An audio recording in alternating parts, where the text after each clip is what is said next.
আসসালামু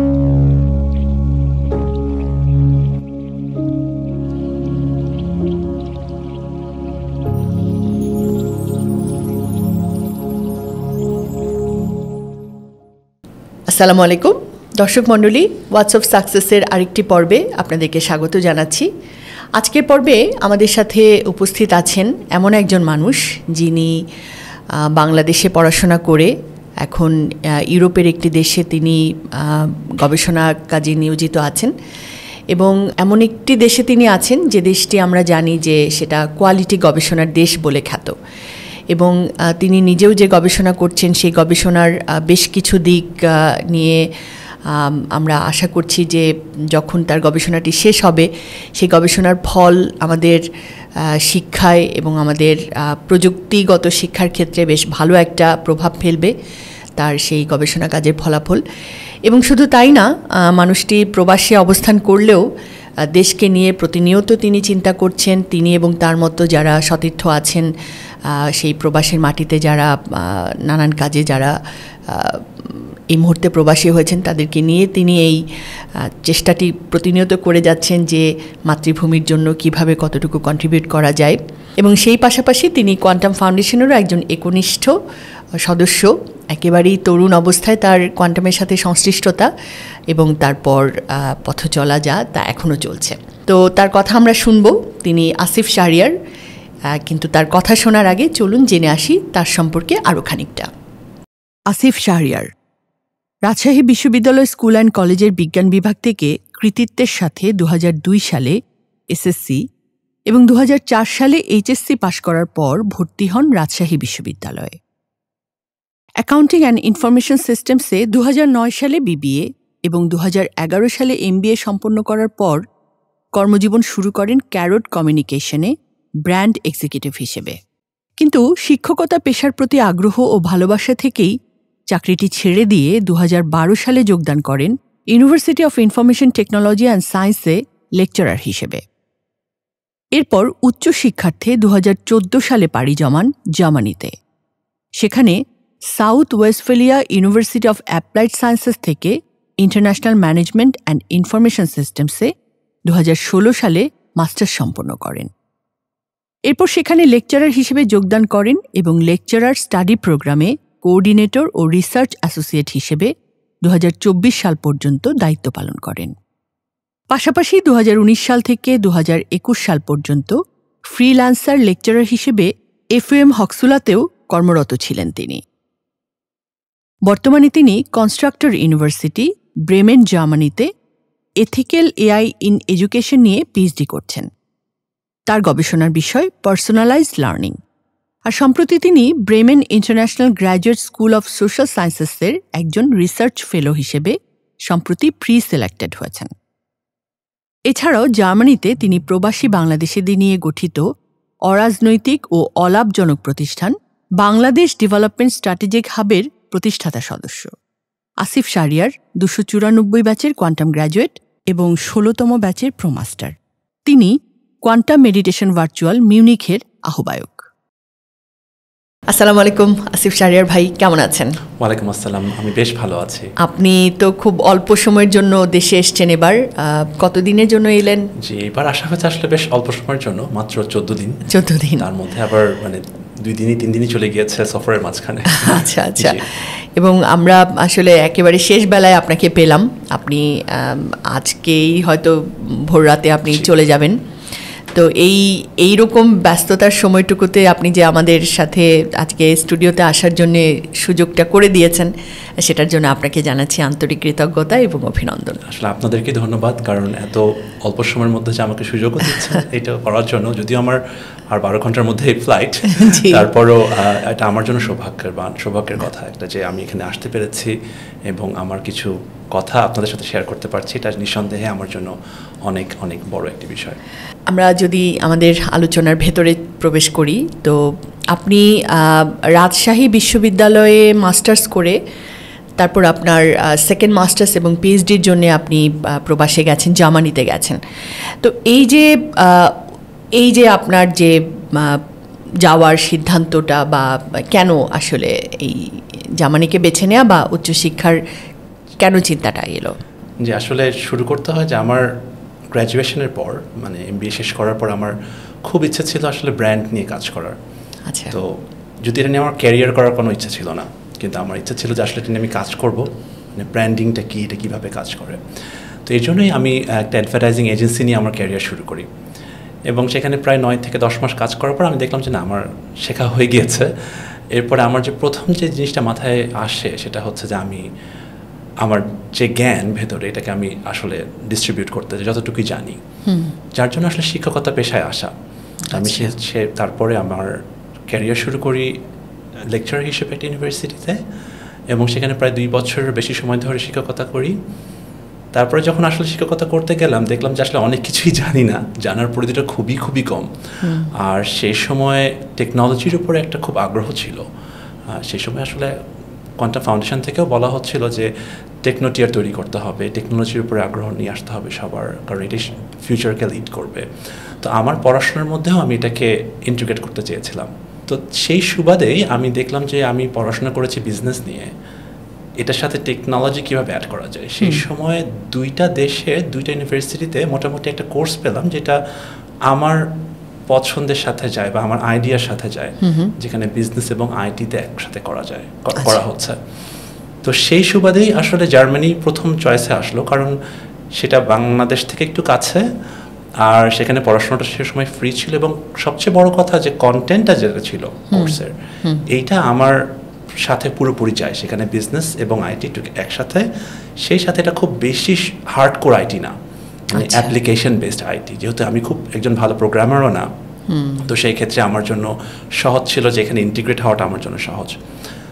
তো এটাই ছিল, মানে আপনার কোর্সটা কি ছিল?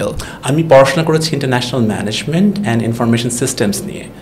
তো ইনফরমেশন সিস্টেমসের মধ্যে যেটা চলে আসে এখানে ইনফরমেশন ম্যানেজমেন্ট, তারপরে বিজনেস ইন্টেলিজেন্স, তারপরে হয়তো এখানে চলে আসে ইআরপি সিস্টেম, এই ধরনের অনেক কিছুই টেকনোলজিক্যাল যেটা বিজনেসকে সাপোর্ট করে, এনহ্যান্সড করে। তো এটা আমি খুঁজছিলাম, এবং আলহামদুলিল্লাহ এটাও পেয়ে গিয়েছিলাম, এবং প্রথম বাংলাদেশি হিসেবে আসলে ওই কোর্সে আমি এনরোলড হই, যেটা আমার জন্য খুব গর্বের। এবং তারপরে যখন আমার গ্র্যাজুয়েশন শেষ হয়ে যায়, সেই কোর্সেই আমি একজন লেকচার হিসেবেই জয়েন করি ইউনিভার্সিটি। মানে আপনি আবার ওখানে যে গ্র্যাজুয়েশনও করলেন? জার্মানিতে যাওয়ার পর সেখানে মাস্টার্সটা করি, যার জন্যই আমার জার্মানিতে যাওয়া। আসলে যখন আমি চিন্তা করে দেখলাম যে আসলে আমার জানার পরিধিটা কম, লেকচার হিসেবে আসলে আরও জানতে হবে, তো জার্মানিতে গেলাম। আমার নলেজের মধ্যে আরও বিজনেসের সাথে টেকনোলজিটাকে অ্যাড করলাম, এবং সেই ইউনিভার্সিটিতে আমি পরবর্তীতে লেকচার হিসেবে জয়েন করি, জাস্ট গ্র্যাজুয়েশন। আর এই সময়ই তো আপনি মানে পিএইচডি নিয়েও আপনার কাজ শুরু করে দিলেন? তার কিছু পরে আসলে মূল উদ্দেশ্যটা ছিল জার্মানিতে পিএইচডি করা, কিন্তু আসলে পিএইচডি করার জন্য যে বেসিকটা দরকার আমার কাছে মনে হয়েছিল যে আমি হয়তো বা সেই পর্যায়ে নাই। আমার কাছে মনে হচ্ছে আমার একটু জানতে হবে, কারণ আমাদের বাংলাদেশের পড়াশোনার ক্ষেত্রে আমি শুরু করেছিলাম গবেষণা, দেখলাম যে আমি অনেক পিছিয়ে। একটা আর্টিকেল কিভাবে পড়তে হয়, এটা দেখা যাচ্ছে আমার একটা পেজ পড়তে অনেক সময় লেগে যেত, অথবা আমি বুঝতে অনেক অসুবিধা হতো। 3 পাতা পড়ছি, প্রথম 2 পাতা ভুলে গিয়েছি তার থার্ড পেজে এসে। তো এই বিষয়গুলো আমার কাছে খুব চ্যালেঞ্জিং ছিল। তো আমার কাছে মনে হচ্ছিল যে পিএইচডি যদি শুরু করি তাহলে একটা বড় ধাক্কা খেতে পারি। আর যেহেতু আমি আইটিকে ইন্টিগ্রেট করতে চাচ্ছিলাম, যার জন্য মাস্টার্স ছিল আমার জন্য খুব ভালো একটা সিদ্ধান্ত। তো আমি এটা খুব চিন্তা করেই সিদ্ধান্তটা নিয়েছিলাম, এবং আমার কাছে আজকেও পর্যন্ত মনে হয় যে এটা খুবই একটা ভালো সিদ্ধান্ত ছিল। তো এই যে আপনি যে কথাটা বললেন যে মানে আপনার কাছে মনে হয়েছে, আপনি তো আসলে আপনার গ্র্যাজুয়েশন পর্যন্ত আপনি বাংলাদেশ থেকে করে গিয়েছেন, এই যে যখন আপনি গ্লোবাল প্ল্যাটফর্মে নিজেকে আরও প্রশিক্ষিত বা দক্ষতায় উন্নীত করতে চাইলেন, তখন যে চ্যালেঞ্জটা আপনি মুখোমুখি পড়লেন, আপনার কাছে কি মনে হয়েছে, কারণটা কি? যে আপনি তো একজন অল থ্রু আমরা যেটা দেখলাম যে আপনার স্টুডেন্ট লাইফের যে ইয়েটা দেখলাম, সেটা তো আপনি খুবই স্টুডিয়াস একজন স্টুডেন্ট, পড়াশোনা করেছেন, মানে অর্থাৎ আমাদের এডুকেশন সিস্টেম যতটুকু পড়াশোনা করাতে চায় বা একটা সিনসিয়ারলি একটি স্টুডেন্টকে এগিয়ে নিতে চায়, সেটার সঙ্গেই আপনি ছিলেন। কিন্তু তারপরও কেন আপনার মনে হলো যে আসলে আপনাকে আরও যোগ্যতার অর্জনের সুযোগগুলো আরও শুরু থেকে নিতে হবে? আপনার কি মনে হয় মানে আমাদের এডুকেশন সিস্টেমের মানে ফ্যালাসিটা কোথায়? আচ্ছা, এটার উত্তরটা দেওয়ার আগে আমি একটু বলি, আমি খুবই মিডিয়াম ক্যালিবারের একজন ছাত্র। আমার জীবনে আমি একবারই মাত্র 3rd হয়েছিলাম। তো স্কুল থেকে বেরিয়ে আমার এখনো মনে আছে যে আমার আম্মুকে বলছে, আম্মু আমি না 3rd হয়েছি। তা আমার আম্মু তো খুব খুশি, কিন্তু আমি না তখনও বুঝে উঠতে পারিনি। এটাই ছিল আমার পুরো স্কুলে 1 থেকে 10 পর্যন্ত প্রথমবার কোনো 1 থেকে 3-এর মধ্যে থাকা, ওই একবারই। কাজে আমি খুবই মিডিয়াম ক্যালিবারের একজন ছাত্র, একদম আপনার অস্বাভাবিক কোনো কিছু, খুব সাধারণ গোছের। আমি মুখস্থবিদ্যা একেবারেই পারি না, মুখস্থ করা আমার মধ্যে আসে না। কিন্তু যখন একটা বিষয়কে আমি নিয়ে চিন্তা করি, আমি এটার ভেতরে ঢুকতে চাই সবসময়, যেটা কেন হলো। আমি প্রশ্ন করতে পছন্দ করি, কেন হচ্ছে, কী জন্য হচ্ছে। তো আমাদের এডুকেশন সিস্টেমে যেটা হয়েছিল, আমি যখন পড়াতে গেলাম তখন দেখলাম যে যখন পড়াতে যাই তখন অনেক কিছুরই উত্তর আমার কাছে জানা নাই। আর আমি খুবই প্র্যাকটিক্যাল ওরিয়েন্টেড একজন মানুষ। আমার সবসময় মনে হয় যে আমি যে কাজটা করছি কেন করছি, এটা করে আমার কী লাভটা হবে। যেমন আমার সবসময় মনে হতো যে আমার বাংলাতে যখন আমরা স্কুলে কবিতা লিখতাম, মানে পরীক্ষায় আসতো যে অমুক কবিতা কবির নাম সহ 12 লাইন লেখো, এবং এক্স্যাক্টলি দাড়ি কমা ধরে লিখতে হতো। আমার কাছে সবসময় প্রশ্ন আসতো যে কেন এটা করতে হবে আমাকে, এটা করার পেছনে আমার কারণটা কি। আমি নিজে নিজে অবশ্য পরবর্তীতে এটার ব্যাখ্যা বের করেছি, আমি জানি না এটা ঠিক কিনা। আমার কাছে মনে হয় যে এটা আসলে আমাদেরকে শিখিয়েছে যে একটা বিষয়ের মানে কতক্ষণ ধরে মনোযোগ দেওয়া যেতে পারে, যে একটা বিষয় কতভাবে দেখা যেতে পারে। শুধু কবির নামটা কবির নাম না, এটার সাথে যে একটা আমাদের মানে একটা আর্ট যুক্ত আছে, যে এটা দীর্ঘিকার, রবীন্দ্রনাথ ঠাকুরের বয় দীর্ঘি না রসিকার, বা এই যে ধরে রাখার একটা কনফিডেন্স, এটা আমাদেরকে ক্রিয়েট করে। আমার কাছে যেটা মনে হয়েছিল যে যদি কেউ আমাদেরকে বলে দিত এই সময় যে এটা এই কারণে করা হচ্ছে, তাহলে হয়তো বা আমাদের শেখাটা আরো পাকাপোক্ত হতো। আমরা যখন একটা রিজনিং পাই কোনো কিছু শেখার পেছনে, আমার মনে হয় যে এইটা খুব প্রয়োজন। এইটা না থাকার কারণে আমার কাছে মনে হয়েছে যে যেহেতু আমি এটা ডেভেলপ করতে পারি নাই, আমার কাছে মনে হচ্ছিল যে আমাকে আরো শিখতে হবে। কিন্তু আপনার কথা থেকে আমি যেটা বলবো, মানে এটা আমারও কিন্তু একটা ছোটবেলার স্ট্রাগল ছিল, যে এই যে দাড়ি কমা, বানান, এবং হয়তো রবীন্দ্রনাথ যে বানানে লিখেছেন তার কবিতাটা, সেই বানানটা এখন আর নেই, বাট আমাকে সেটাই লিখতে হচ্ছে। কিন্তু যতক্ষণ না আমি সেটা লিখতে না পারছি, আমি কিন্তু একজন মানে স্ট্যান্ডার্ডাইজড হচ্ছি না। হ্যাঁ, তো এখন আমার পার্সোনার সঙ্গে কিন্তু এই অ্যাপটিচিউডটা যায় না যে আমি এটা পারি না, কিন্তু তার মানে কি আমি খারাপ, আমি কি বিলো স্ট্যান্ডার্ড। কিন্তু আমার এডুকেশন সিস্টেম কিন্তু আমাকে ওই ফিলটাই দিচ্ছে যে তুমি যদি না লিখতে পারো, তুমি যদি 10-এ 0 পাও বা 10-এ 5 পাও, 4 পাও, তুমি খারাপ। এই যে একটা মানে মূল্যায়নের ব্যাপারে হতে পারে, এডুকেশনটা কতখানি আপ টু মার্ক হতে পারে সেটার ব্যাপারে হতে পারে, মানে এমন অনেক ধারণা আছে যেটা হয়তো আসলে ছোটবেলা থেকে আমাদের অনেক পটেনশিয়ালকে হয়তো গলা চিপে ধরছে। আপনার কি মনে হয়? যে আমি আপনার সাথে একদমই একমত যে যখন আমরা শিখছি তখন আমাদেরকে যেটা করা হচ্ছে, আমাদের পারিপার্শ্বিকভাবে আমাদেরকে অনেক বিষয় দেওয়া হচ্ছে, যেমন এটা এই সময়ের মধ্যে করতে হবে, এক্স্যাক্টলি এটা করতে হবে, নাম্বার পেতে হবে ভালো, অমুককে ডিঙ্গিয়ে আমাকে সামনে আগাতে হবে। অর্থাৎ প্রতিযোগিতা যেন পারিপার্শ্বিকভাবে, নিজের সাথে না, এই অনুভূতিটা আমাদেরকে দেয়া হয় না, যেটা আমার কাছে মনে হয়েছে আমরা যখন ছোট ছিলাম। এবং শুধুমাত্র ছোটবেলাতেই না, ইউনিভার্সিটিতে আসার পরও সবসময় যেটা প্রতিযোগিতা, এটাকে আমার যে লক্ষ্যটা কি সেটার থেকে ইম্পর্টেন্ট হচ্ছে যে আমাকে অমুকের চেয়ে ভালো করতে পারি, একটা একটা রেজাল্ট নিয়ে আসতে হবে, যে রেজাল্টটা অন্য থেকে ভালো, এটা আমার থেকে ভালো এটা না।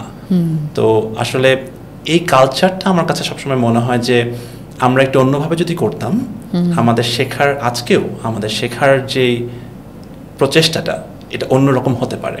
কিরকম হতে পারে আপনার? আচ্ছা, এখানে একটা বিষয় হচ্ছে যে আমাদের দৃষ্টিভঙ্গি যেটা, আমাদের যে মাইন্ডসেট যেটা, এটাতে যদি আমরা চিন্তা করি যে আমরা কোন প্যাটার্নে শিখছি। কারণ আমি সেদিনকে একটা বই পড়ছিলাম, সেখানে বলা হচ্ছে একটা স্টাডিতে এরকম, যে তারা বলছে যে যখনই একটা স্টুডেন্টকে প্রেশারাইজড এডুকেশন দেওয়া হয়, তখন তার মধ্যে ফিক্সড মাইন্ডসেটের টেন্ডেন্সি চলে আসে, এবং অটোমেটিক্যালি তার যেই মানে চেষ্টার যে ফলাফল সেটা খারাপ হতে শুরু করে।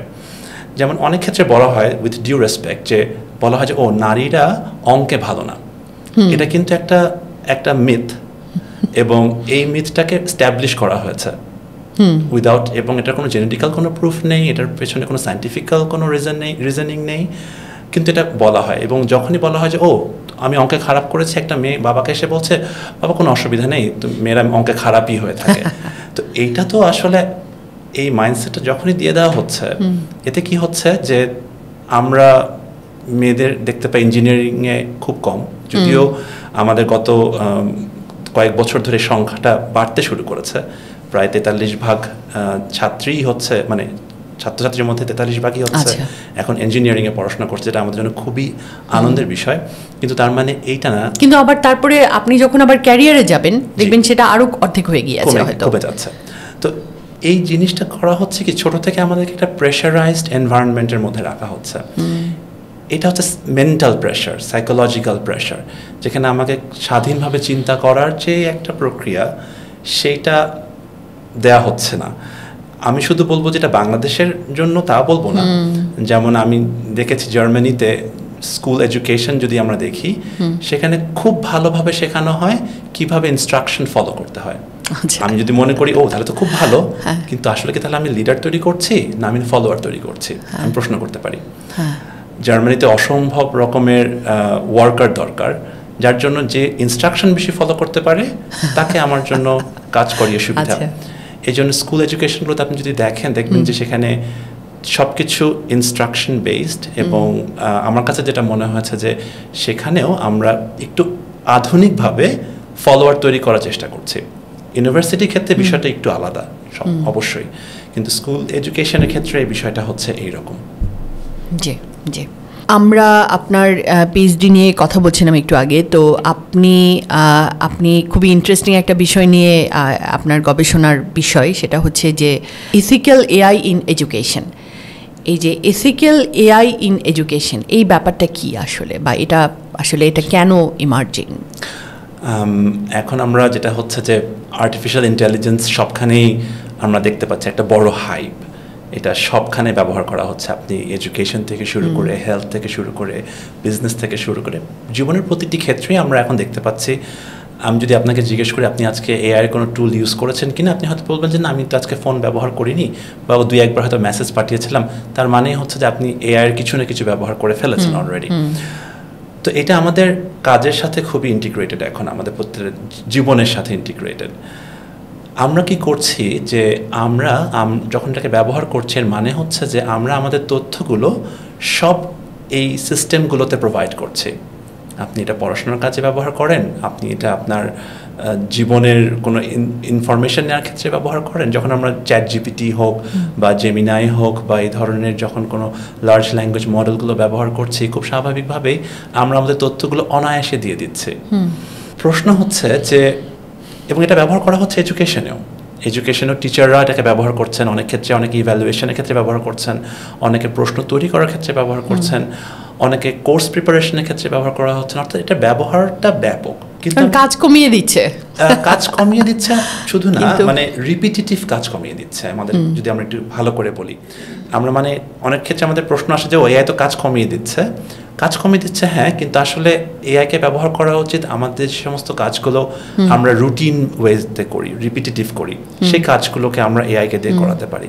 কিন্তু যে সৃজনশীলতার যে বিষয়টা, এইটা কিন্তু মানুষের একান্ত নিজস্ব। এটা মেশিন দিয়ে যখন আমি করাতে চেষ্টা করব, দেখবো যে আসলে এটার রেজাল্টটা যতই মনে হোক সুন্দর, লেখাটা খুব ভালো, কিন্তু এর যে কন্টেন্ট, এটা যে চিন্তার যে গভীরতাটা, এটার ভেতরে একটা আপনি দেখবেন যে অনেকখানি অনেক মানে ইয়ে। তো এখন প্রশ্ন হচ্ছে যে আমরা যখন এত কিছু ইনফরমেশন দিচ্ছি, যখন স্পেশালি এডুকেশনের ক্ষেত্রে একজন আমরা দেখতে পাই এখন লার্নিংটাও খুবই পার্সোনালাইজড, এটা আর ম্যাস লার্নিং না। আগে যেমন টিচাররা, এখনও টিচারের স্কুলে ক্লাসে আসেন, একটা লেকচার দেন, সবাই এটাকে গ্র্যাপস করে, কিন্তু এখন পড়াশোনাটা হচ্ছে আরও স্পেশালাইজড, আরও ইন্ডিভিজুয়ালাইজড, আরও পার্সোনালাইজড। এখানে এক একজন নিজের মতো করে শেখার সুযোগ পাচ্ছে। আপনি যদি খান একাডেমি ইউজ করে থাকেন, দেখবেন যে সেখানে একজন আপনি যখন শিখছেন, তখন আপনারকে কিভাবে শেখানো হবে সেই ব্যাপারেও তারা চ্যাটবট আপনাকে সেইভাবে শেখাচ্ছে। তো এটা আস্তে আস্তে আরও মানে বাড়বে পার্সোনালাইজড লার্নিংটা। তো যখন আমরা এই পার্সোনালাইজড লার্নিং করছি, নিচ্ছি, দিচ্ছি, আমরা ইনফরমেশন নিয়ে খেলা করছি, ব্যবহার করছি। এই ইনফরমেশনটা তো সিস্টেমে থাকছে। এখন এই সিস্টেমটার ইনফরমেশনগুলো যদি ব্যবহার করা হয় আমার এগেনস্টে, এটাকে যদি ম্যানিপুলেট করা হয়, এবং হচ্ছে, আপনি যদি দেখে থাকেন যে সম্প্রতি আমেরিকায় যারা বিভিন্ন মানে মুভমেন্টে অংশ নিয়েছিল, প্যালেস্টাইন মুভমেন্ট বা এই ধরনের কিছু ক্ষেত্রে, তাদেরকে আইডেন্টিফাই করা হচ্ছে এবং তাদেরকে এটার পেছনে এইভাবে তারা কোথায় কোন কোন পোস্ট দিয়েছিল সেগুলোকেও দেখা হচ্ছে এবং সেই অনুযায়ী তাদের বিরুদ্ধে ব্যবস্থা নেওয়া হচ্ছে। তো এইটা ভবিষ্যতে আরও বাড়বে এই ধরনের বিষয়, যে আমি কোথায় কোন বিষয় জানতে চেয়েছি, কেন জানতে চেয়েছি, এগুলো সব ইনফরমেশন আমি দিয়ে ফেলছি। এটার উপরে যখন আমাকে চাকরি দেওয়ার ক্ষেত্রেও যদি কেউ ব্যবহার করে যে আচ্ছা তুমি তাহলে জিজ্ঞেস করেছিলে বা তোমার তো এই বিষয়ে ইন্টারেস্ট আছে, যেটা আমাদের সাথে সাংঘর্ষিক, অর্থাৎ আমার যে পটেনশিয়াল সেটাকে আমি এক্সপ্লোর করতে পারছি না, সেটাকে দেখাতে পারছি না, এই জায়গাটাতে আসে এথিক্যাল এআই, যে আমরা এআইটাকে ব্যবহার করব কিন্তু এথিক্যালি, যাতে প্রত্যেকের যেই স্বকীয়তাটা, প্রত্যেকের যে রাইট, হিউম্যান রাইট, এটাকে ব্যবহার করতে মানে এই দায়টা কার, এই মানে রেসপন্সিবিলিটিটা কার? আচ্ছা, এই রেসপন্সিবিলিটিটা আসলে আমাদের সবার। এই রেসপন্সিবিলিটিটা যেমন আমি প্রথমে বলবো যে আসলে একটা দেশ যদি চিন্তা করি, সে দেশের সরকারের উচিত তার নাগরিকের রক্ষা করা। তো সেই ক্ষেত্রে শুরু হতে পারে একদম উপর থেকে। আবার একজন অভিভাবক হিসেবে মনে হয় যে আমার সন্তানদেরকে প্রোটেক্ট করা উচিত, একজন শিক্ষক হিসেবে মনে হয় যে আমার ছাত্রদেরকে প্রোটেক্ট করা উচিত, একজন ছাত্র হিসেবে মনে হয় যে আমার ইনফরমেশন তো আমার কাছেই থাকবে, আমি কেন এটাকে শেয়ার করব। যদিও বাংলাদেশে বা আমাদের সাউথ ইস্ট এশিয়ায় প্রাইভেসি বিষয়টা একটু অন্যভাবে দেখা হয়, এখানে আমরা খুবই ওপেন, এখানে আমরা শেয়ার করতে পছন্দ করি, যেটা খুব ভালো। কিন্তু আবার কিছু কিছু ক্ষেত্রে যেটার এই তথ্য ব্যবহার করে যদি আবার কেউ এটাকে যদি মানে একটা মনিটারি সোর্সের একটা উপায় হিসেবে বের করে, সেটা আমাদের জন্য খারাপ, এবং এটা হচ্ছে এবং এটা হবে এবং এটা আরো বাড়বে। তো যার জন্য আমরা চেষ্টা করছি যে আসলে এআই এর ব্যবহারটা এডুকেশনের ক্ষেত্রে এথিক্যাল হওয়া উচিত, স্পেশালি যখন পার্সোনালাইজড লার্নিং হবে, যেটা আমার এই মুহূর্তে গবেষণার বিষয়, যে আমরা চেষ্টা করছি যে কিভাবে আমরা পার্সোনালাইজড লার্নিংটা এথিক্যাল ওয়েতে করতে পারি, এর মাধ্যমে আমরা যাতে আমাদের যারা ব্যবহারকারী তাদের তথ্যটাকে আমরা নিরাপদে রাখতে পারছি, আবার এআই এর যে অসম্ভব যে শক্তি, এটাকে আমরা ব্যবহার করতে পারছি। অর্থাৎ এআইকে আমরা ব্যবহার করছি আমাদেরকে এম্পাওয়ার করার জন্য, আবার আমরা এটা যে এথিক্যাল যে ট্র্যাপটা আছে, এখান থেকে আমরা বেরিয়ে আসতে চেষ্টা করছি। আচ্ছা, তো আপনার গবেষণার ফল মূলত মানে সেটা কন্ট্রিবিউট করবে যে আমরা সেটার একটা মানে মডেল আপনি তৈরি করছেন, যে হয়তো একটা ছোট লেভেলে হলেও ওটাকে করা যাবে, এক ধরনের স্ক্রিনিং করা যাবে। যেহেতু কাজটা এখনো অনেক বাকি, আমরা এখনো বলতে পারবো না যে রেজাল্টটা কীরকম হবে, তবে ইনিশিয়াল যে আইডিয়াটা সেটা হচ্ছে যে এখন এআই এর উপরে অনেক অ্যাক্ট বলি বা আমরা যদি বলি অর্ডিন্যান্স অথবা কোনো পলিসি তৈরি হয়েছে, যেমন ইউরোপে আছে ইউ এআই অ্যাক্ট, যেটা অলরেডি হচ্ছে ইমপ্লিমেন্টেড, এবং এটা আবার ইউরোপে আছে জিডিপিআর, যেটাকে আমরা বলি হচ্ছে জেনারেল ডেটা প্রোটেকশন রেগুলেশন। আমরা মানে জেনে আনন্দিত হব যে বাংলাদেশে গত 22শে মে, গত সপ্তাহেই আর কি, যে বাংলাদেশের পাশ করা হয়েছে পার্সোনাল ডেটা প্রোটেকশন অর্ডিন্যান্স, যেটা হচ্ছে ইন্ডিভিজুয়ালের ডেটাটাকে কীভাবে আমরা প্রোটেক্ট করতে পারি সেই উপরে একটা অর্ডিন্যান্স পাস করা হয়েছে, এবং যেটা আসলে সময়ের চাহিদা, এটার জন্য আসলে আমরা সরকারকে সাধুবাদ জানাতে পারি। এটার ইমপ্লিকেশনটা কি তাহলে? তো এখানে যেটা হবে যে আমাদের যে পার্সোনাল ডেটা, এটাকে আমরা কিভাবে টেকনোলজি ব্যবহার করার ক্ষেত্রে প্রোটেক্ট করতে পারবো, এখানে সাইবার সিকিউরিটি এটাকে আরও কীভাবে এনহ্যান্স করা যেতে পারে, এই বিষয় নিয়ে আসলে গভর্নমেন্ট কাজ করছে। কিন্তু আমরা যদি দেখি আসলে অর্ডিন্যান্সের ভেতরে, যদি আমার মানে রিসার্চ করার সুযোগ খুবই কম হয়েছে, আমার কাছে ইনিশিয়ালি মনে হয়েছে যে এটা খুবই প্রাইমারি একটা ড্রাফট, ডেফিনেট একটা ড্রাফট। এটার পেছনে আরও মানে এআই ব্যবহার করার ক্ষেত্রে কত রকমের যে বিষয়গুলো থাকতে পারে সেগুলো অনুপস্থিত আছে এই মুহূর্তে। তবে যেহেতু ড্রাফট, আমরা আশা করছি যে এটা নিয়ে কাজ করার সুযোগ আছে।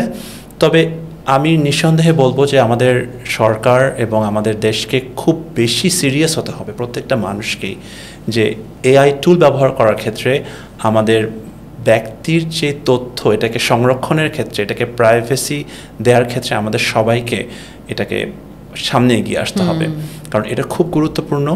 যদিও ইউরোপে হচ্ছে যেই ডেটা প্রোটেকশন যে রেগুলেশন যেটা আছে, GDPR আমরা বলি, এখানে সামহাও এটা ইন্ডিভিজুয়ালের ডেটাকে প্রোটেক্ট করার চেষ্টা করে। যেমন এখানে আছে যে আমি একটা হিস্টোরিক্যাল কনসার্ন আছে, জি, তো এইটা সামহাও চেষ্টা করে, কিন্তু আমেরিকাতে আবার এটা নাই। আমেরিকাতে আপনি চাইলে একজন মানুষের ছবি তুললে এটাকে আপনি সোশ্যাল মিডিয়াতে দিতে পারবেন, কিন্তু ইউরোপের ক্ষেত্রে এই ক্ষেত্রে সু করার সুযোগ আছে। তো ইউরোপে এটা সামহাও প্রোটেক্টেড। এই বিষয়টা, কনসেপ্টটা বাংলাদেশেও আসা উচিত, আসতে হবে, কারণ আমরা যেভাবে দেখছি টেকনোলজি যেভাবে আমাদের মানে সবখানে আসছে এবং এটা খুব স্বাভাবিক। কাজে এটাকে যখন আমরা ব্যবহার করছি, এটার যে ভালো দিকটা যেমন আমরা পাচ্ছি, এটার যে খারাপ দিকটা আছে সেখান থেকে আমাদেরকে মানে সাবধানে থাকতে হবে। তো যার কারণে আমাদের আসলে ইন্ডিভিজুয়াল লেভেলে সচেতনতা জরুরি, এটা ছাড়া নিঃসন্দেহে। এবং আমরা যদি আজকে বলি যে অনলাইনে যে সমস্ত হ্যারাসমেন্টের শিকার হচ্ছে মানুষ, বিশেষ করে নারীরা, বলা হয় যে প্রতি 4 জনে একজন মানে নারী হচ্ছে হ্যারাসমেন্টের শিকার হন অনলাইনে। তো এর সংখ্যাটা অনেক অনেক বেশি।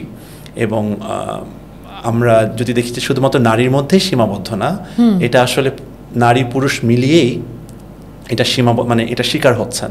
তা এটার কারণটা কি? কারণটা হচ্ছে টেকনোলজির ব্যবহার বেড়ে গিয়েছে এবং আমরা সবখানেই মানে এটার সাথে ওতপ্রোতভাবে ব্যবহার করছি। এবং এর মাধ্যমে যেটা হচ্ছে যে এটার যেই দিকগুলো, খারাপ দিকগুলো, সেগুলো আমরা বুঝতে পারছি না। কারণ এখন AI ব্যবহার করে আমি চাইলেই, মানে একটা মজার তথ্য দিই, আমার কাছে যদি আপনার 3টা ছবি থাকে, আমি ছবিতে আপনার সম্পর্কে একটা পূর্ণাঙ্গ ভিডিও বানাতে পারবো।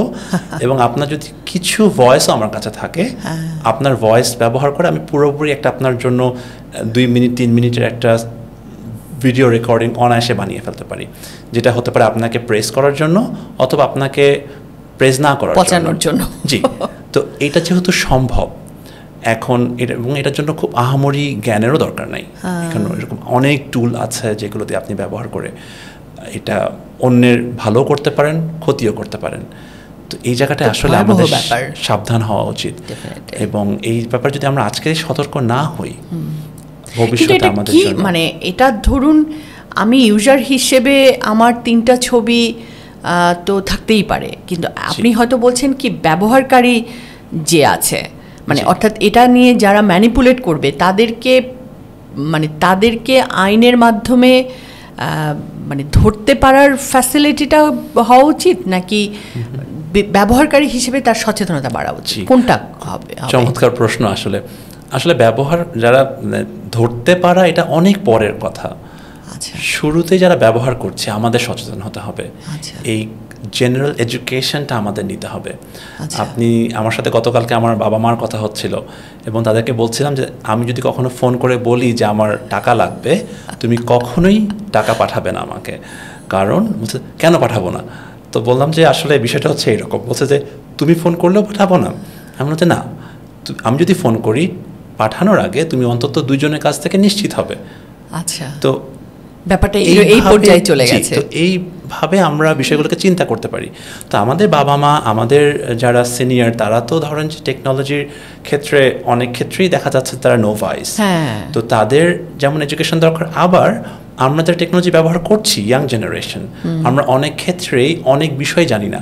হঠাৎ করে একটা লিঙ্কে ক্লিক করে ফেলছি, আমরা হঠাৎ করে মানে কোনো বিষয় মনে হচ্ছে যে এটা খুব অথেন্টিক, এবং আমরা কোনো কিছু এমন কিছু করে ফেলছি যেটা আমাদের কাছ থেকে তথ্য পেয়ে যাচ্ছে এবং এটা আমাদের বিপরীতে ব্যবহার করা হচ্ছে। তো এই এডুকেশনটা খুব জরুরি। এটা কন্ট্রোল যদি আমরা করতে না পারি, তাহলে আসলে চোর ধরে লাভ হবে না। কারণ আপনি যতই তাদেরকে ধরেন, একটা সময় তাদেরকে তো আপনি মানে কি করতে পারবেন না, একদম সারা জীবন এক জায়গায় বদ্ধ করে রেখে দিতে পারবেন না। এটার জন্য কয় বছর আপনি তাকে সাজা দিবেন? 1 বছর, 2 বছর, 5 বছর, 10 বছর। তারপরে সে যদি এটাকে শুধরাতে না পারে, তাহলে তো সে আবার করবে। তার থেকে বরং প্রয়োজনটা হচ্ছে যে আমরা ব্যবহারকারী যারা, তাদেরকে আমরা অ্যাড্রেস করি, তাদের জন্য আমরা সচেতনতা নিয়ে আসি সরকারি পর্যায় থেকে, স্কুল পর্যায় থেকে, এবং ছোট থেকে, একদম ছোট থেকে যখন আমরা স্কুলে যাওয়া শুরু করছি সেই পর্যায় থেকে। কারণ স্কুলে যাওয়ার বাচ্চারাও কিন্তু এখন টেকনোলজি ব্যবহার করছে, আইপ্যাড ব্যবহার করছে, মোবাইল ফোন ব্যবহার করছে, যদিও এটা মানে সবসময় ডিসকারেজড করা হচ্ছে সব জায়গায়। ইউনেস্কো থেকে শুরু করে অলরেডি নেদারল্যান্ডসে এটাকে ব্যান করে দেওয়া হয়েছে, মোবাইল ফোন নিয়ে যেতে পারবে না। অস্ট্রেলিয়াতে করা হয়েছে রিসেন্টলি, সম্ভবত স্ক্যান্ডিনেভিয়ান কিছু কান্ট্রিরও তারা একমত প্রকাশ করছে। এটা আসলে সময়ের চাহিদা, আমাদেরও উচিত যুগোপযোগী কিছু সিদ্ধান্ত নেওয়া।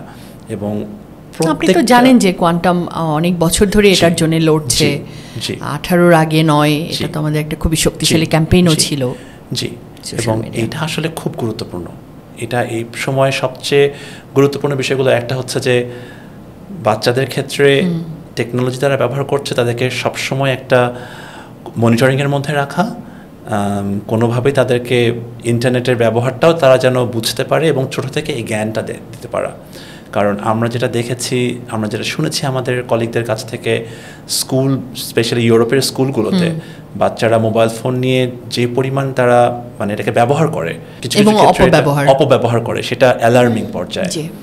সেখানে ড্রাগস থেকে শুরু করে, ইউরোপ না আসলে এটা সবখানেই এটা খুবই সর্বব্যাপী, এবং দেখা যাচ্ছে যে মানে তরুণরাই সবচেয়ে বেশি ক্ষতিগ্রস্ত। প্রত্যেকটা এজ গ্রুপই ক্ষতিগ্রস্ত, বা মানে এডিকশন জনিত যে অসুবিধাগুলো সেটা হচ্ছে, কিন্তু তরুণরা সবচেয়ে বেশি অ্যাফেক্টেড। জি, আর তরুণরা যেহেতু আমাদের ভবিষ্যৎ, কাজেই তাদেরকে রক্ষা করা, তাদেরকে প্রোটেক্ট করা আমাদের সবারই দায়িত্ব। কারণ আজকে তরুণরাই তো কালকের ভবিষ্যৎটাকে করবে।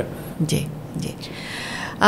এবারে একটু মানে বলা যেতে পারে যে আপনি যেহেতু ইউরোপের একটি দেশে আছেন, আমরা দেখি, সবসময় দেখেছি, এখন হয়তোবা মানে মিডিয়া, সোশ্যাল মিডিয়া এগুলোর মধ্য দিয়ে আরও বেশি আমরা দেখতে পাই যে এই যে পশ্চিমা দেশগুলোতে প্রবাসী হওয়ার জন্যে আগ্রহ, এবং বিশেষত মানে আমাদের মতো এই উন্নয়নশীল দেশগুলো থেকে, এবং এই ইউরোপে যাওয়ার জন্যে জার্মানিতে, ইটালিতে বা ইউরোপের অন্যান্য দেশ বা আমেরিকায় যাওয়ার জন্যে যেভাবে আসলে মানুষ, আমি একেবারে সাধারণ খেটে খাওয়া মানুষদের কথা বলছি, তারা যে ধরনের রিস্ক নেয়, they risk their life, risking their life, এই প্রবণতাটা কেন, সেটা তো আপনার অবজারভেশনটা আপনি বলতে পারেন, এবং আসলে এটার পরিণতিটা কী?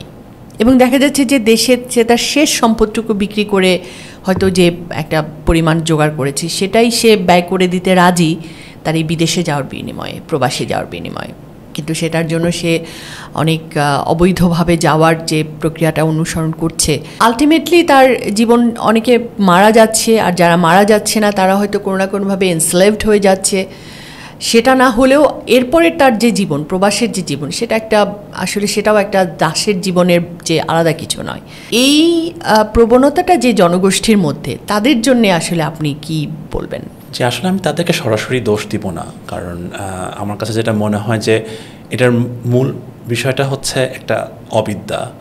আমরা সবসময় মনে করি যে আমি কম পারি, আমি কম জানি, আমার লক্ষ্যটা হচ্ছে অনেক পয়সা উপার্জন করা, যাতে আমি আমার পরিবারকে ঠিকমতোভাবে দেখতে পারি বা নিজে ভালোভাবে থাকতে পারি। এবং আমাদের ছোট থেকেই শেখানো হচ্ছে এরকম যে বড় হতে হবে, পয়সা হতে হবে, এবং এটার জন্য দেশের বাইরে আরও বেশি সুযোগ আছে। যদিও সুযোগ আছে, এটা মানে অগ্রাহ্য করার কোনো উপায় নেই, কিন্তু তারপরেও যে দেখা যাচ্ছে যে আমি অনেকেই দেখেছি যে দেশে ভালো কাজ করছেন, খুব উঁচু জায়গায় কাজ করছেন, তাদের একটা ল্যাভিশ লাইফ লিভ করছেন, সেটা ছেড়ে তারা দেশের বাইরে আসছেন শুধুমাত্র দেশের বাইরে থাকি কথাটা বলার জন্য, এটাতে বেরিয়ে আসে। এইটা হয়তো আমার কাছে মনে হচ্ছে সম্পূর্ণ অবিদ্যা। তাদের জীবনের লক্ষ্য সম্পর্কে তাদের সন্দেহ আছে, তাদের নিজেদের ক্যাপাবিলিটি সম্পর্কে সন্দেহ আছে। কারণ আমিও গিয়েছি দেশের বাইরে, কিন্তু আমি যখন গিয়েছি তখন আমার কাছে খুব ডিফাইন্ড কিছু লক্ষ্য ছিল। আমি কেন যাচ্ছেন আপনি জানতেন, খুব স্পেসিফিক, খুবই আমি জানতাম যে আমি কেন যাচ্ছি। কারণ যখন আমার প্ল্যান এ কাজ করারই আমার প্ল্যান বি ছিল দেশের বাইরে গিয়ে কাজ করা। যখন আমার প্ল্যান এ ফেল করলো, দ্বিতীয় দিন আমি কাজ শুরু করেছিলাম প্ল্যান বি এর জন্য, যে আমাকে আরও ফার্দার এডুকেশন নিতে হবে এবং আমি এটা দেশের বাইরে থেকে নিব। তো এটা একটা লক্ষ্য ছিল, এবং আমার এখনও লক্ষ্য আছে, যেটা হচ্ছে যে আমার কাজ শেষ করে আমি সবসময় দেশের জন্য কাজ করতে চাই, আমার নলেজটাকে দেশের জন্য ব্যবহার করতে চাই, যাতে আমি মানে রিভার্স ব্রেন ড্রেন যেটাকে আমরা বলি, এই ব্যাপারে আমি খুবই বিশ্বাসী যে দেশের বাইরে যাওয়া, কাজ শেখা, দেশে চলে আসা বা সেখান থেকে দেশের জন্য কাজ করা, এটা যেভাবে হোক না কেন। তো এখন আপনি যখন বলছেন যে বিভিন্ন শ্রেণীর মানুষরা দেশের বাইরে যাচ্ছে, সমস্ত কিছু তারা উৎসর্গ করে শেষ সম্বলটুকু পর্যন্ত, আমার কাছে যেটা মনে হয় যে এটা হচ্ছে প্রপার ধারণার অভাব বা অবিদ্যা। আমার কাছে যেটা মনে হয় যে ওই যে একটা জৌলস দেখা, মনে করি যে আমরা এখানেই সবাই সোশ্যাল মিডিয়াতে তো সবার খালি হাসি মুখের ছবিটাই দেখি, এটা তো আমরা সবাই জানি, সেটা হয়তো বা ইয়ে করে, কিন্তু সেখানে যাওয়ার পরে তাদের যেই স্ট্রাগল, তারা যেইভাবে থাকে, আমরা দেখেছি অনেক ক্ষেত্রে বাংলাদেশি যারা যখন বাংলাদেশ থেকে দেশের বাইরে আসি, ওই বাংলাদেশটাকে সাথে করে নিয়ে আসি, আমাদের মাইন্ডসেটটাকে কিন্তু আর চেঞ্জ করছি না। আমাদের যেই সামনে আগাতে হবে, আমি একটা ইউনিভার্সিটিতে প্রায় 10 বছরের বেশি প্রোগ্রাম কোঅর্ডিনেটর হিসেবে ছিলাম। আমার কাজ ছিল পৃথিবীর 70টারও বেশি দেশের স্টুডেন্টদেরকে নিয়ে কাজ করা, তাদের অ্যাডমিশন থেকে শুরু করে অ্যাডমিশনের পূর্বে এবং গ্র্যাজুয়েশন পর্যন্ত পুরো সময়টুকু তাদের সাথে আমি থাকতাম, মানে আমার তাদেরকে মানে কোঅর্ডিনেট করতাম পুরো স্টাডি প্রোগ্রামটাকে।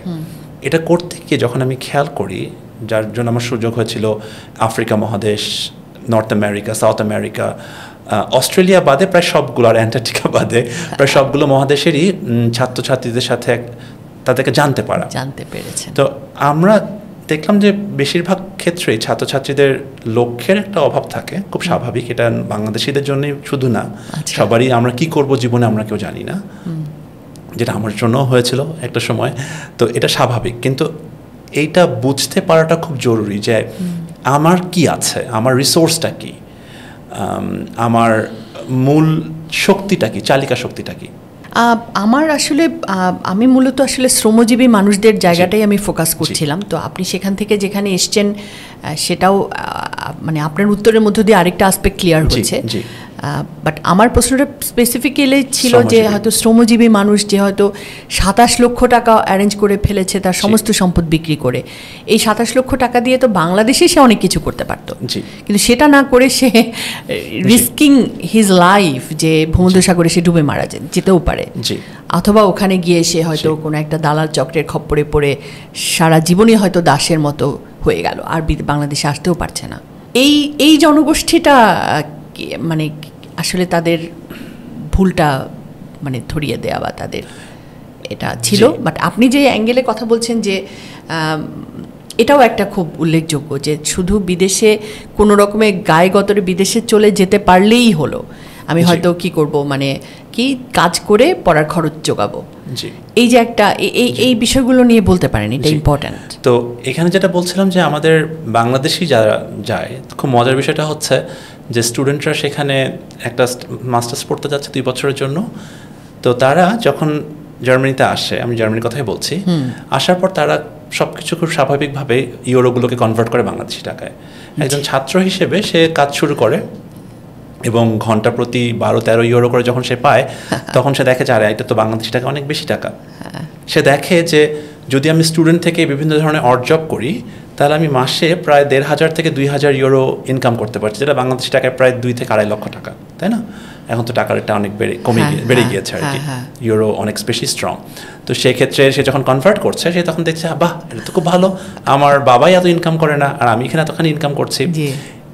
এই গোলক ধাঁধার মধ্যে তারা থেকে যায়, তারা তাদের পড়াশোনাটা শেষ করে না, তারা ওই কাজগুলি বারবার করতে থাকে, অথচ এটা চিন্তা করে না যে আমি যদি গ্র্যাজুয়েট হই, তারপরে আমার জন্য যে জব মার্কেট অপেক্ষা করছে সেটা আমার জন্য আজকে সহজ, প্রতিদিন কিন্তু এটা কঠিন হচ্ছে, কারণ প্রতিদিন আমার কম্পিটিটর বাড়ছে, প্রতিদিন আমার আরও গ্র্যাজুয়েট আসছে।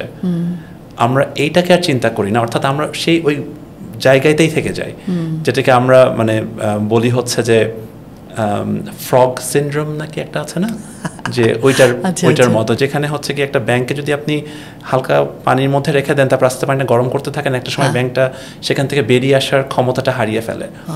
তো সে তখন ওখান থেকে আর বেরিয়ে আসতে পারে না, সে চাচ্ছে যে আমি পড়াশোনাটা শেষ করব, সে আর পারছে না।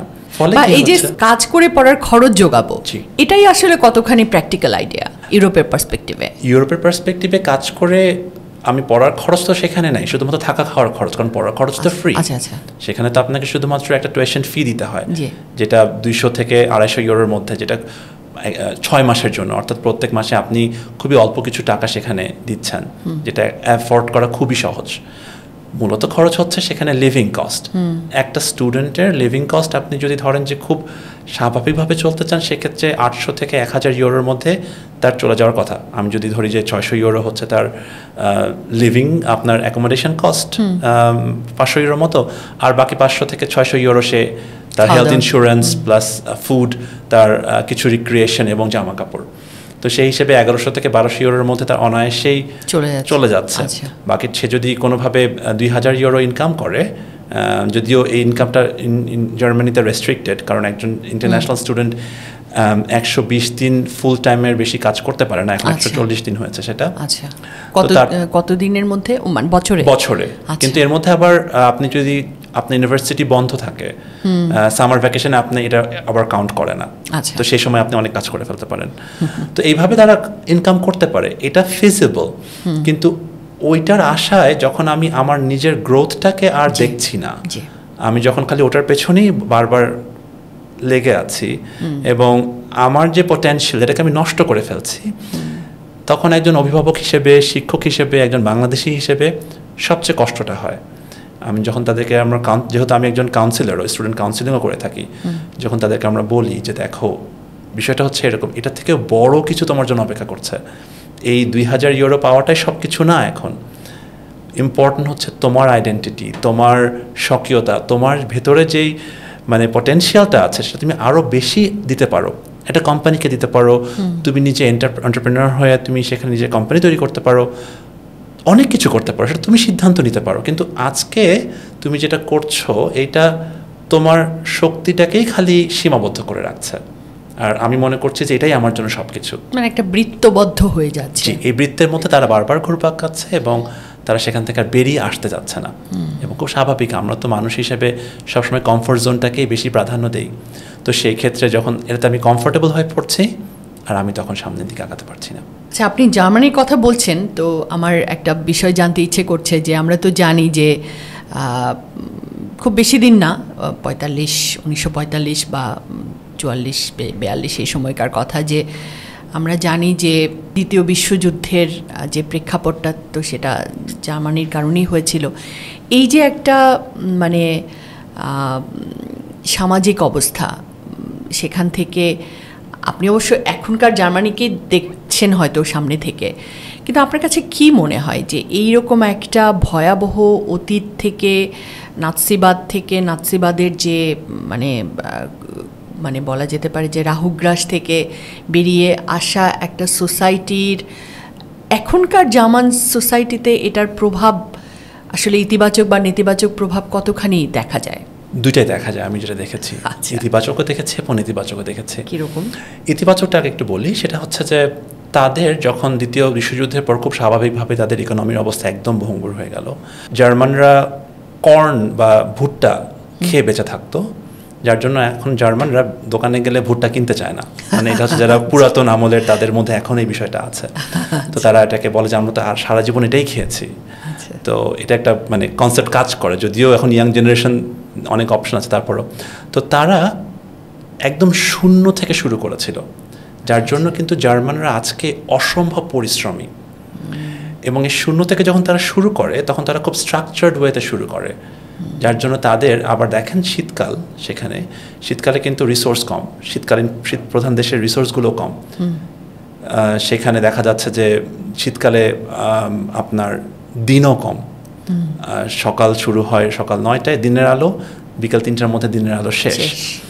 এই অল্প সময়ের মধ্যে আপনাকে কাজ করতে হচ্ছে। সামার মাত্র 3 থেকে 4 মাস, এই সময়ের মধ্যে আপনাকে সব কিছু আপনার গুছিয়ে ফেলতে হচ্ছে শীতকালের প্রিপারেশনের জন্য। অর্থাৎ ইউরোপের একটা বিষয় হচ্ছে যে শীত তাদের জন্য একটা ব্লেসিং, আমার কাছে যেটা মনে হয়, যেটা তাদেরকে টাইম মেনটেন করা শিখিয়েছে, তাদেরকে শিখিয়েছে কিভাবে শৃঙ্খলাবদ্ধ হতে হয়, কিভাবে রিসোর্সকে ম্যানেজ করতে হয়। জি, যেটা আমরা বাংলাদেশি হিসেবে আমাদের তো রিসোর্সের অভাব নেই, যার জন্য আমরা যখন ডাকি কাউকে আত্মীয় স্বজন দাওয়াতের ক্ষেত্রে, সেখানে একটা বিয়ের দাওয়াতই হচ্ছে আপনার 500 থেকে 600 জন, তারপরে বলি খুব অল্প মানুষকে আমরা দাওয়াত দিয়েছি। তো এই রিসোর্সের অভাব আমাদের কখনোই ছিল না। কিন্তু ইউরোপ বলি বা জার্মানির কথা যদি পার্টিকুলারলি বলি, স্পেশালি সেকেন্ড ওয়ার্ল্ড ওয়ারের পর তাদের রিসোর্সের একটা বড় ধরনের ঘাটতি তৈরি হয়, যেইটা তাদেরকে ঘুরে দাঁড়াতে সহযোগিতা করেছে। তারা খুবই প্রচণ্ড পরিশ্রম করেছে, শুধু ছেলেরা না, মেয়েরা সহ সবাই মিলে একসাথে দেশটাকে তৈরি করেছে। এটার জন্য তারা খুব প্রাউড। কিন্তু যেটা তাদের কাছ থেকে নিয়ে চলে গিয়েছে সেটা হচ্ছে যে, আমি বলবো যে হিউমার। আমি বলবো যে তাদের মধ্যে থেকে, তারা তো, আমরা বলি যে ইউরোপিয়ানরা তো কোল্ড, তাই না? এই কোল্ডনেসটা তাদের মধ্যে থেকে আরও মনে হয় গ্রো করেছে, যার জন্য আপনি যদি দেখেন আরো বেশি কোল্ড, আরো বেশি। আপনি যদি ঠিক ইউরোপের পাশের দিকে আপনি নেদারল্যান্ডসে যান, তারা বেশ চিল, তারা বেশ একটা হাসি খুশি, আচ্ছা হচ্ছে ইটালিয়ানরা তো আরও বেশি, স্প্যানিশরাও একই রকম। আপনি যদি একটু স্ক্যান্ডিনেভিয়ান কান্ট্রির দিকে যান, তারাও খুব প্রাইভেসি নিয়ে কনসার্ন, আপনি কি করছেন এটা আপনার মাথা ব্যথা না। কিন্তু জার্মানরা অন্যের জায়গায় নাক গলাবেও, আবার খুবই হচ্ছে মানে অন্যের ব্যাপারে মানে রিজিড আর কি, রিসোর্সের ব্যাপারেও, মানে দাওয়াতের ক্ষেত্রে তো অবশ্যই মানে খুব সাবধানে। ধরেন যে আপনাকে দাওয়াত দিচ্ছে রাতের বেলায় ডিনার, সেখানে আমরা হয়তোবা এক পদের খাবার পেলাম আর কি টাইপের অবস্থা, যেটা আমাদের বাংলাদেশে চিন্তাই করা যেতে পারে না। তো এই বিষয়গুলো তাদের এসছে। যেটা পজিটিভ হচ্ছে যে তারা নিয়ম মেনে চলে, তাদের একটা স্ট্রাকচার আছে, তারা প্রচুর সংখ্যক, হয়েছে বললাম না যে এডুকেশন সিস্টেমে যেই মানে ফ্যাক্টরিগুলোতে তো আমার শ্রমিক দরকার, এবং এই শ্রমিকগুলোকে তো নির্দেশ দিতে হবে এবং তাদেরকে নির্দেশ পালন করতে হবে। এখন যদি আমার স্কুল সিস্টেমকে শুরু করি এমন করে যেখানে হচ্ছে ওরা নির্দেশ মানবে না, তাহলে তো আমার জন্য চ্যালেঞ্জিং। তো যার জন্য জার্মানিতে বিভিন্ন ধরনের এডুকেশন সিস্টেম আছে। আবার এডুকেশন সিস্টেমগুলোর মধ্যে বেশিরভাগই হচ্ছে যে কিভাবে আপনি নিয়ম মেনে চলবেন এটাকে শেখানো হয়, যাতে এটা ভালো, যে কারণ আমি তাহলে আমার কাজ করতে সহজ হচ্ছে। আমার কাছে মনে হচ্ছে এটা একটা পজিটিভ দিক। নেগেটিভ দিকগুলো আমি তো অলরেডি একটু মেনশন করেছি, যে তাদের রুক্ষতাটা একটু বেশি, তাদের স্ট্রেট ফরওয়ার্ড, তারা খুবই স্ট্রেট ফরওয়ার্ড, যেটা একদিক থেকে যেমন খুব ভালো, যেমন আপনাকে আমার পছন্দ হচ্ছে আমি স্ট্রেট ফরওয়ার্ড বলে দিব। আবার ভালো যে লাগছে অ্যাপ্রিসিয়েশনটা, এইটা জার্মানিতে খুবই মানে নাজুক আর কি। আমি বলবো যে আপনি যদি খুবই ভালো কাজ করেন, অসম্ভব রকম ভালো কাজ, আপনাকে বলবে ইটস গুড, ঠিক আছে, এইটুকু। তার মানে যদি তারা কমপ্লেন না করে, তার মানে আপনি ঠিক কাজ করছেন। আর যদি আপনি এতটুকু ভুল করে থাকেন, এটার পেছনে আপনি ডেফিনেটলি কমপ্লেন শুনবেন। তো এটা হচ্ছে আমার কাছে মনে হচ্ছে যে তাদের ভালো এবং খারাপ দিক দুটাই। জি জি। আমরা যদি আমরা বলছিলাম আমাদের শুরুতেই যে আপনি প্রবাসী থেকেও আসলে দেশের জন্যেও কাজ করার সুযোগ যখনই এসছে সেটাকে করেছেন, এবং সাম্প্রতিক সময়ে আমরা শুনেছি যে আপনি একটি সংগঠনকে প্রতিষ্ঠাতা সদস্য হিসেবে এটার সঙ্গে আপনি আছেন, আপনারা কিছু কাজ করছেন আমাদের এই জুলাই আহতদের নিয়ে, বিশেষ করে মানসিকভাবে যারা ক্ষতিগ্রস্ত হয়েছে তাদেরকে নিয়ে এবং তরুণদেরকে নিয়ে, এটার ব্যাপারে যদি একটু বলেন। জি, অনেক ধন্যবাদ। আসলে আমরা শুরু করছি যে জার্মানিতে যারা আছি তাদের অনেক বাংলাদেশি আছে, এবং আমরা বাংলাদেশিরা কিন্তু সবসময়ই চাই দেশকে কিছু দিতে। এটা শুধু আমি না, আরও যেই বাংলাদেশি যারা আছেন, যাদের সাথে আমরা মিশছি, তাদের প্রত্যেকেরই ইচ্ছা তাদের জায়গায় দাঁড়িয়ে বাংলাদেশের জন্য কিছু করা, এবং এই সংখ্যাটা কিন্তু কম না, এটা অনেক বেশি। তো আমরা যেটা চিন্তা করলাম যে আমরা Bangladesh development strategic hub, BDS hub নামের একটা অলাভজনক এবং অরাজনৈতিক একটা সংস্থা আমরা শুরু করেছি, এবং আমাদের মূল কাজটা হচ্ছে যে বাংলাদেশিদের যারা আমরা দেশের বাইরে অবস্থান করছি তাদেরকে এমপাওয়ার করা, সেই সাথে বাংলাদেশকে সহযোগিতা করা বিভিন্নভাবে। এটা হতে পারে আমরা 5টা সেক্টরে কাজ করছি। এটা হতে পারে শিক্ষা ক্ষেত্রে, এটা হতে পারে অর্থনীতির ক্ষেত্রে, এটা হতে পারে স্বাস্থ্য সেবার ক্ষেত্রে। তো আমরা এর মধ্যে থেকে আপনি যেটা মেনশন করলেন যে আমার সাথে কথা হচ্ছিল যে আমরা ইতিমধ্যে একটা প্রজেক্ট হাতে নিয়েছি, যেটা আমরা জুলাই যারা আহত হয়েছেন, আমরা তো দেখতে পাই যারা আহত হয়েছেন, ফিজিক্যাল আহত এটা তো দেখা যায়, কিন্তু মেন্টাল যে আহতটা, মানে মানসিকভাবে যিনি আহত হয়েছেন, সেটা তো আমরা দেখতে পাচ্ছি না। তো আমরা এটা নিয়ে কাজ করার তো আমরা এটা নিয়ে কাজ করা শুরু করেছিলাম। জুলাইয়ের আমরা গত বছর নভেম্বর থেকে কাজ করা শুরু করেছি এবং আমরা খুব রিসার্চ বেসড একটা কাজ করছি, যেখানে আমরা ইনিশিয়ালি একটা স্মল স্যাম্পল সাইজ নিয়ে এখানে আমরা আহতদেরকে কিছু থেরাপটিক আমরা basically PTSD post traumatic stress disorder নিয়ে কাজ করছি। এই যে জুলাইয়ের পর তাদের যে ঘটনাগুলো দেখার পর যেখানে তারা ছিল চোখের সামনে, তারা দেখেছে কারোর মৃতদেহ, কেউ মারা গিয়েছে, বুলেটের সব দৌড়ে পালিয়ে গিয়েছে, এই যে স্ট্রেস, আরও অনেক স্ট্রেস, এই স্ট্রেসগুলোকে তারা এখন পর্যন্ত বয়ে বেড়াচ্ছে। আমাদের সময় এসছে এগুলোকে অ্যাড্রেস করা এবং এটা খুব গুরুত্বপূর্ণ। এবং মজার বিষয় হচ্ছে আমাদের সার্ভে থেকে একটা খুব ভয়ঙ্কর তথ্য এসছে যে তাদের মধ্যে একটা বড় অংশ যাদের মধ্যে মানে মডারেট অথবা সিভিয়ার সুইসাইডাল টেন্ডেন্সি আছে। আচ্ছা, যেটা আমাদের সবার জন্য অ্যালার্মিং। মানে এইটা কি আপনাদের গবেষণা কি বলছে, মানে তারা এই জুলাইয়ের পরে এটা তাদের মধ্যে মানে ইয়ে করেছে, গ্রো করেছে? জি, কারণ তাদেরকে আমরা আমাদের কোয়েশ্চেনটা সাজানোই ছিল জুলাই কেন্দ্রিক প্রশ্ন দিয়ে, যাতে আমরা আইডেন্টিফাই করতে পারি যে তাদের এই ট্রমাটা জুলাই থেকে যেটা ক্রিয়েট হয়েছে তাদের মধ্যে থেকে মানে কি ধরনের ট্রমা লেভেলটা কীরকম।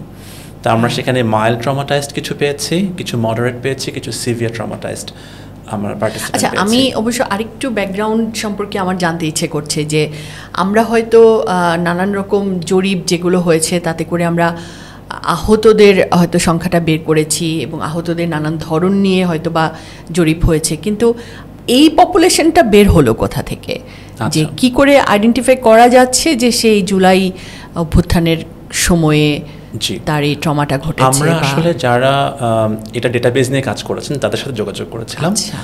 আমাদের যে সার্ভের যে লিঙ্কটা সেটা তাদের মধ্যে ডিস্ট্রিবিউট করা হয়েছিল, ফলে যে পপুলেশনটা আমরা পেয়েছি, স্যাম্পল ডেটাটা আমরা পেয়েছি সেটা খুবই অথেন্টিক। আমরা শুধুমাত্র তাদেরকে অ্যাড্রেস করা হয়েছে এবং প্রত্যেকেই বেশিরভাগই তাদের পার্সোনাল যেই অনুভূতি সেটাকে এক্সপ্রেস করারও সুযোগ ছিল। আচ্ছা, তো সেই থেকে আমরা নিশ্চিত হতে পেরেছি যে তারাই হচ্ছেন যারা সেখানে ছিলেন সেই সময়। কিন্তু মানে পুরো সংখ্যাটা কত? আপনারা হয়তো একটা অংশ নিয়ে কাজ করছেন, জি, পুরো ধরেন মানসিকভাবে কি পরিমাণ মানুষ? আমরা তো আসলে একটা সংখ্যা পেয়েছিলাম সরকারের কাছ থেকে 19,200 জন হচ্ছে আহত হয়েছেন।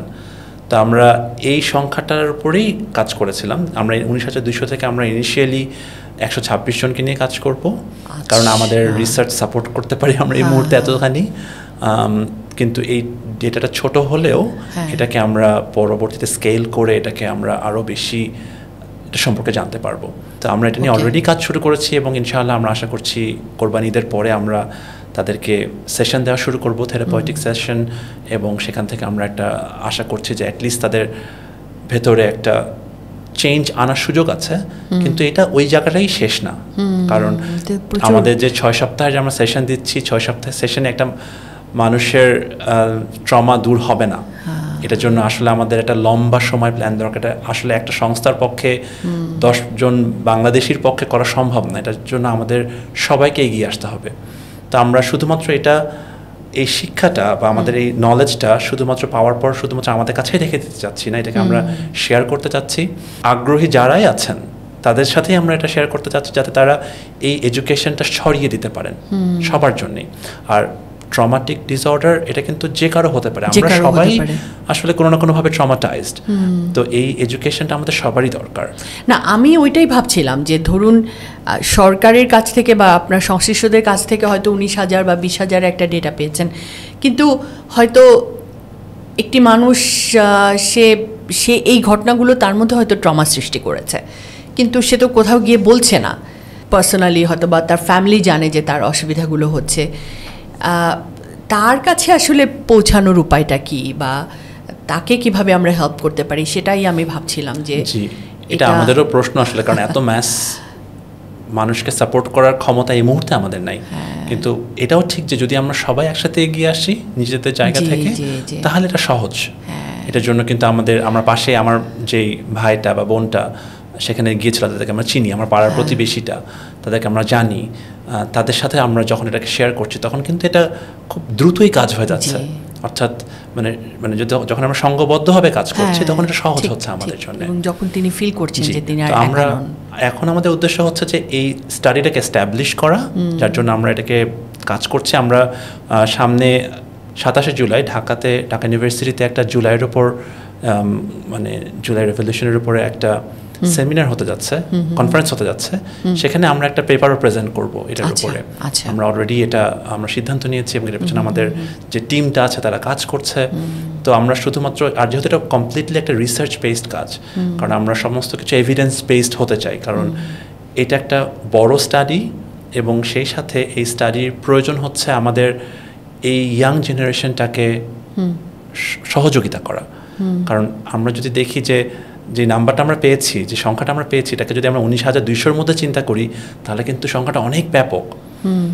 তো এত বড় একটা সংখ্যার তরুণ প্রজন্ম যদি ফ্রাস্ট্রেশন, ডিপ্রেশন, সুইসাইডাল টেন্ডেন্সি নিয়ে আমাদের সোসাইটিতে ঘুরে বেড়ায়, তাদেরকে সহযোগিতা করা আমাদের নৈতিক দায়িত্ব এবং এটা আমাদের সবাইকে এগিয়ে আসতে হবে। সেটা তো তাদের মধ্যে থাকছে না, শুধু ছড়াচ্ছে পরিবারে, ছড়াচ্ছে সমাজে। জি, তাদের কাজের মধ্যে তারা যখন কাজ করছে, তারা যখন চিন্তা করছে তাদের ভাই বোনের সাথে, সেগুলো সবাই প্রভাবিত হচ্ছি আমরা।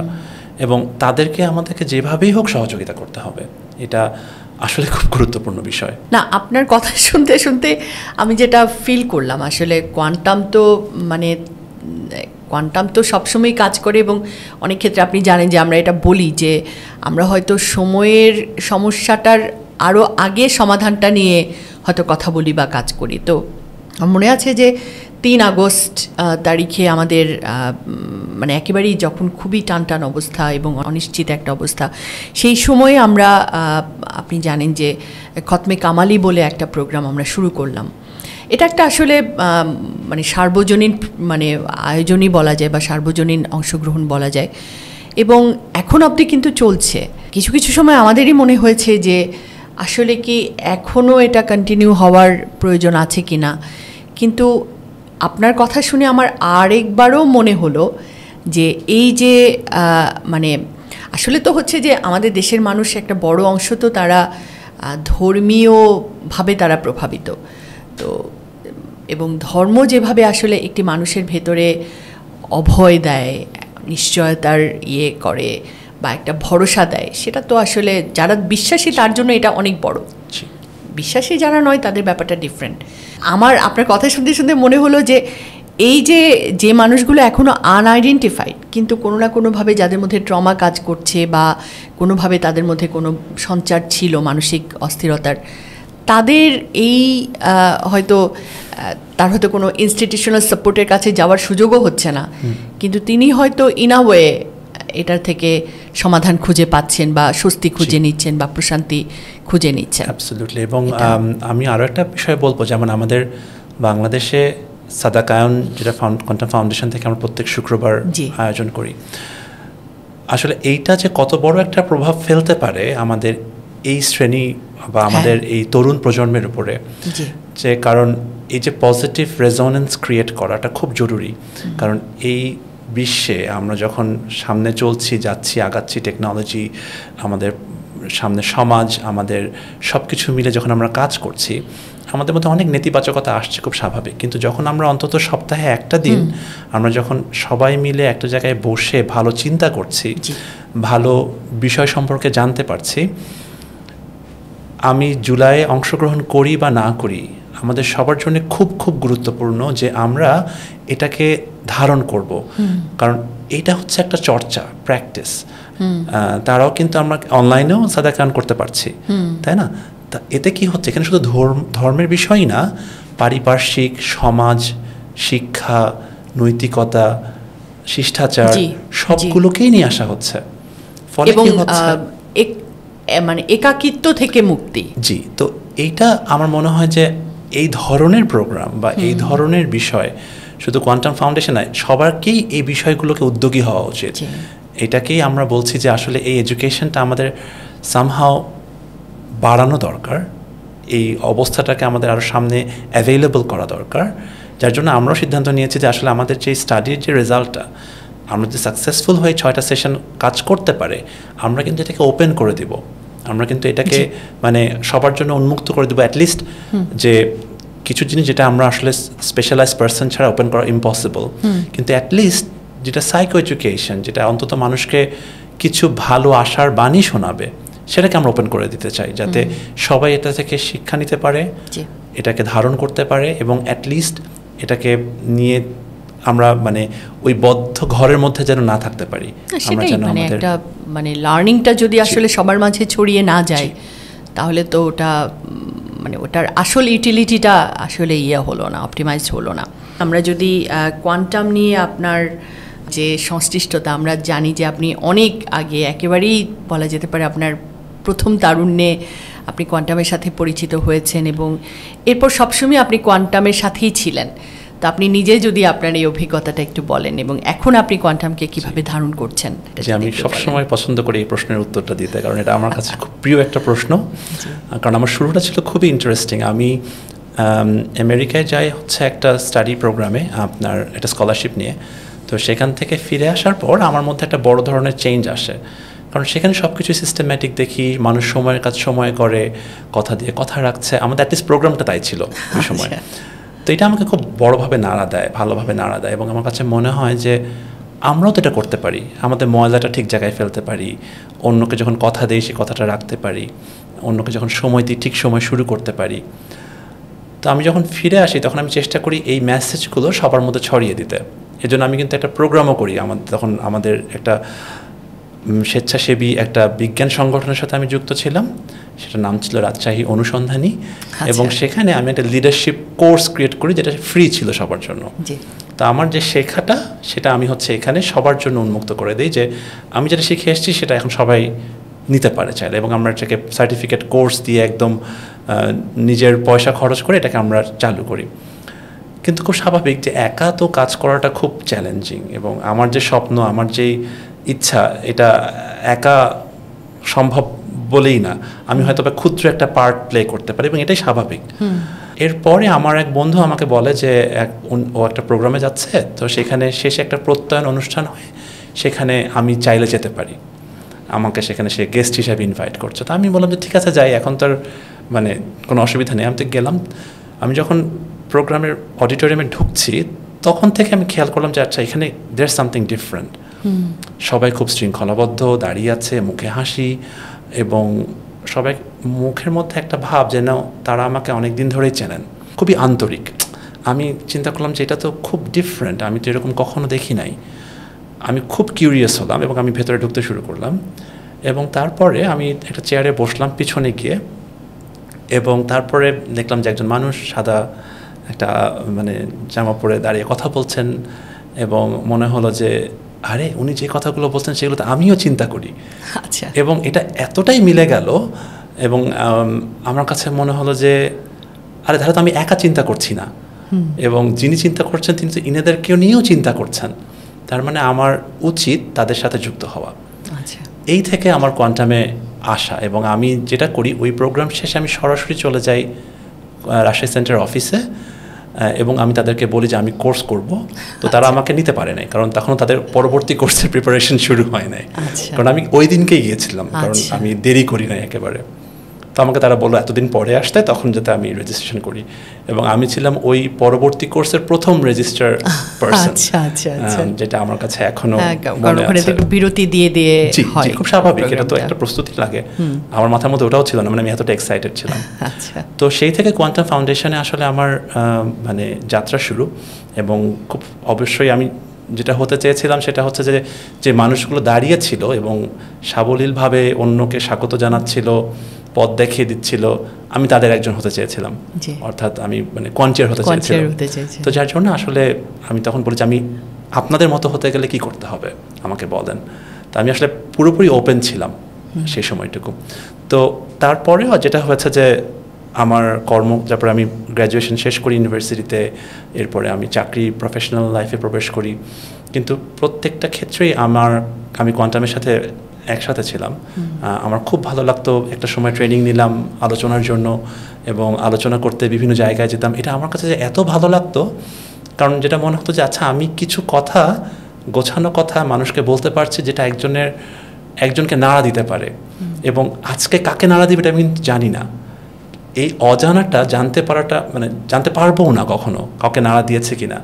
এই ভালো লাগাটা ছিল আমার কাছে অসম্ভব রকমের একটা ভালো লাগার বিষয়, যে আমি যেতাম, আলোচনা করতাম, এবং আমার কাছে খালি মনে হচ্ছে আমি অন্তত একজন মানুষকে আজকে তার মনের ভেতরে একটা প্রশ্ন দিতে সহযোগিতা করেছি, ভাবতে সহযোগিতা করেছি। তো যার জন্য আমি খুব নিয়মিত একজন আলোচক ছিলাম যখন বাংলাদেশে ছিলাম, তারপরে যখন দেশের বাইরে চলে গেলাম তারপরে তো মানে ধন্যবাদ দিতে আসলে আপনাকে, কারণ যেইভাবে আমাদেরকে আপনারা মানে টেকনোলজি ব্যবহার করে ফাউন্ডেশনের এত কাছে নিয়ে এসছেন। কারণ আমি যে সময় যাই সেই সময় তো প্রোগ্রামগুলো খুব অ্যারেঞ্জ করা হতো, মানে অনলাইনে এত বিষয়গুলো অর্গানাইজ করা সম্ভব ছিল না, কিন্তু ধীরে ধীরে এখন যেটা হয় যে আমরা সবগুলো প্রোগ্রাম পাচ্ছি এবং সেই সাথে আরও অ্যাটাচ থাকতে পাচ্ছি। মূল কথা এখানে যেটা হচ্ছে যে সবসময় একটা গোষ্ঠী বা সংঘ বা একটা শক্তির মধ্যে থাকাটা খুব গুরুত্বপূর্ণ, এবং এটা আমি সবসময় ফিল করি। এটা কোনো এরকম না যে এটা আমি হয়তো বা কোয়ান্টাম ফাউন্ডেশনে কাজ করছি বলে বলছি, এটা আসলে আমি আমার জীবন থেকেও দেখেছি যে যখনই একটা মানুষ একা তখন তার কাছে অনেক ধরনের চ্যালেঞ্জ আসে, কিন্তু সে যখন একটা সঙ্গে থাকে এই চ্যালেঞ্জগুলো তার মধ্যেও আসে, কিন্তু এগুলো সলভ করা যায় খুব সহজে। যেটা প্রমাণটা হয়তো আমরা করোনার মধ্যেও খুব ভালোভাবে বুঝতে পেরেছি। বা কিছুক্ষণ আগে আপনি একটা কথা বলছিলেন যে গ্রোথ মডেল বা গ্রোথ মাইন্ডসেট। আমার মনে হয় যে একজন মানুষ যদি এরকম একটা সংঘ বা শক্তির সাথে না থাকে, ইতিবাচক শক্তির সাথে বা সংঘের সাথে, তার ভেতরে আসলে গ্রোথ মাইন্ডসেটটা কখনোই কাজ করে না। বা একজন মানুষ পার্সোনালি গ্রোথ করতে পারবে না তা না, কিন্তু সেটা তার জন্য অনেক এফোর্ট, অনেক স্কোপ, এগুলোর ব্যাপার। কিন্তু সে যখন সঙ্গে থাকছে এটা খানিকটা অক্সিজেনের ভেতরে থাকার মতো। জি, আসলে এরকম ব্যাপার আছে যে বাচ্চাদের ক্ষেত্রে যেমন খুব বেশি পজিটিভ কথা বলাটা বাচ্চাদের জন্য নেগেটিভ হতে পারে, যেটা আমি একটা সাইকোলজি বইয়ে পড়ছিলাম। কিন্তু এই ক্ষেত্রে আবার ফাউন্ডেশনে যেটা করা হয় কোয়ান্টাম ফাউন্ডেশনে, সেটা হচ্ছে সেলফ রিয়ালাইজেশনটা দেখানো হয়, যে যেটা খুব গুরুত্বপূর্ণ। কারণ এটাতে কি হয়, এটাতে আমি আমার শক্তি সম্পর্কে যেমন জানতে পারি, আমি আমার সীমাবদ্ধতা সম্পর্কেও জানতে পারি। অর্থাৎ এই যে ব্যালেন্সটা, এই ব্যালেন্সটা আমরা দেখতে পাই, যে ব্যালেন্সটা আসলে প্রত্যেকটা মানুষের জন্য খুব জরুরি।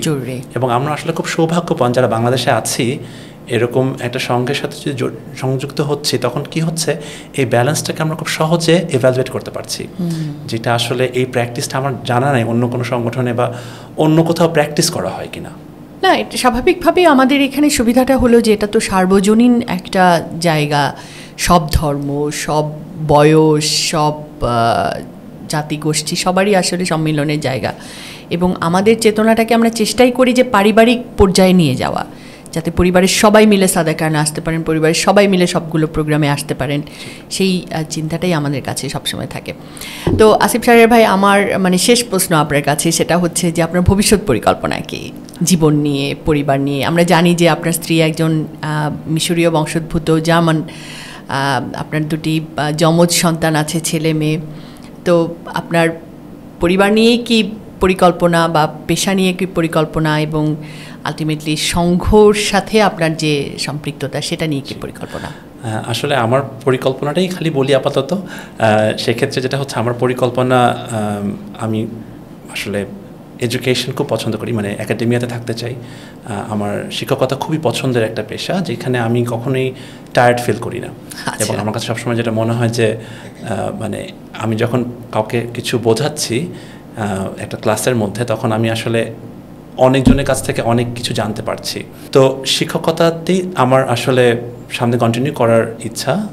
আমার ভবিষ্যৎ পরিকল্পনা হচ্ছে যে আমার নলেজটা যতভাবে পারি আমি বাংলাদেশের জন্য কাজে লাগাতে চাই। আমার ইচ্ছা আছে বাংলাদেশের এডুকেশন সেক্টর নিয়ে কাজ করা। শুধু ইচ্ছা না, এটা আসলে আমার যেভাবেই হোক এটা আমি একটা সময় করবই। আমি জানি না কিভাবে, এটা নিয়ে আমি এখনও চেষ্টা করছি, কল্পনা করছি, এবং এটা কাজ শুরু করেছি আমি 2016 সাল থেকে। তো আমার এখনও আমি চেষ্টা করে যাচ্ছি, এবং ইনশাআল্লাহ মূল উদ্দেশ্যটা হচ্ছে যে আমাদের এডুকেশন সিস্টেম, আমাদের এডুকেশন যে পলিসি, এটাকে আরও এনহ্যান্স কীভাবে করতে পারি, এবং এক্ষেত্রে আমার যেই নলেজ এটাকে আমি কীভাবে কাজে লাগাতে পারি, এটাই হচ্ছে আমার খুব ছোট্ট পরিকল্পনা।